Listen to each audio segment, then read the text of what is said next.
সবাই অলরেডি নির্বাচন রোডম্যাপ দিয়েছেন, সবাই নির্বাচনের ট্রেন ছেড়ে দিয়েছেন। আমাদের মঠবাড়িয়া নির্বাচনের ওই ট্রেনে ক্যাপ্টেন আমার নুরুল ভাই, সেই ট্রেনে আমরা সব উঠে পড়েছি।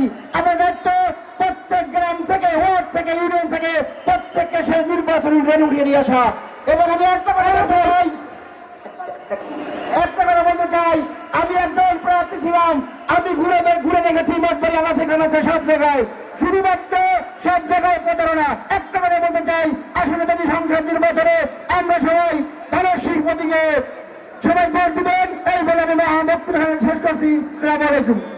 এ পর্যায়ে বক্তব্য রাখার জন্য অনুরোধ করছি আমাদের জাতীয় দল মঠবাড়ি উপজেলা শাখার ভারপ্রাপ্ত সভাপতি, ভারপ্রাপ্ত আহ্বায়ক জনাব শামীম মিয়া মির্জাকে। বক্তব্য রাখবেন জনাব শামীম মিয়া মির্জা।